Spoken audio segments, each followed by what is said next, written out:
The only possible attitude toward out-of-control desire is a declaration of all-out war. I hear so many Christians murmuring about their imperfections and their failures and their addictions and their shortcomings, and I see so little war. Murmur, murmur, murmur. Why am I this way? Make war! If you wonder how to make war, go to the manual. Don't just bellyache about your failures. Make war! He says, I'm continuing the quote, there is something about war that sharpens the senses.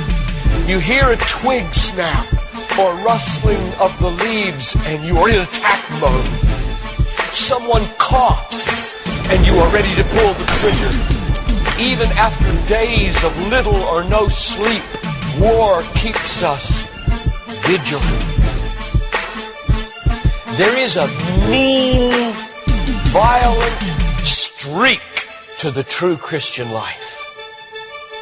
But now let's very carefully ask, violence against whom? Or what? Not other people. Not other people. Not other people. Not Muslims. Not Hindus. Not Buddhists. Not atheists. Not secularists. Not nominal Christians. Not wives or husband or children or ornery bosses. But on every impulse in our soul to be violent to other people.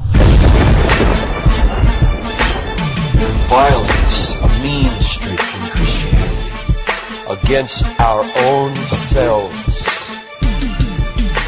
And all in us that would make peace with sin and a settling in peacetime mindset. We make war on that in us. It's a violence against all lust in ourselves. All enslaving desires for food, caffeine, sugar, chocolate, alcohol, pornography, money, the praise of man, approval of others, power, fame. This is our enemy. This is where we make war.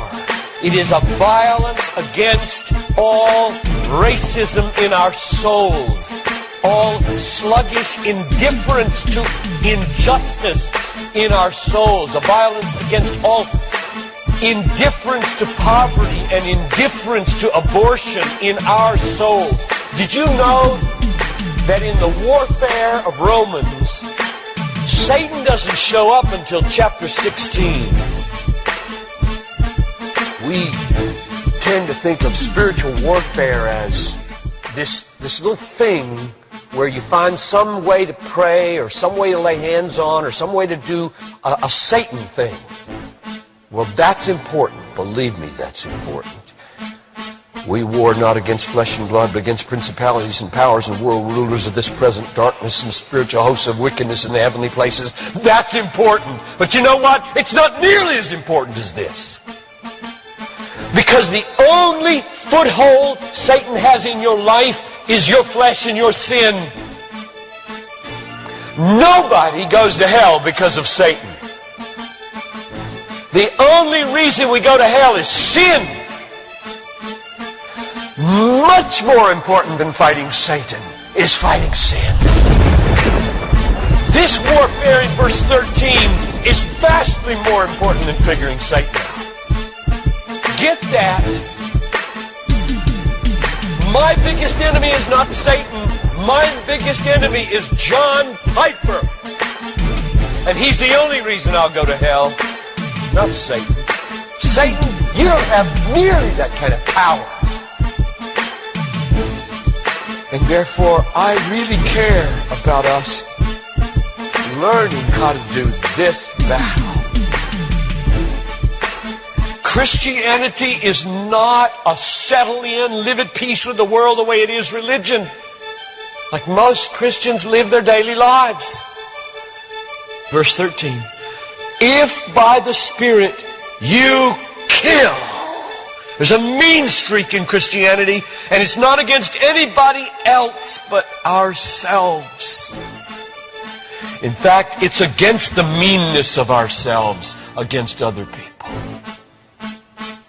If you feel like you're a mean person against others, a harsh person, a critical person, you know your problem? You haven't learned to make war.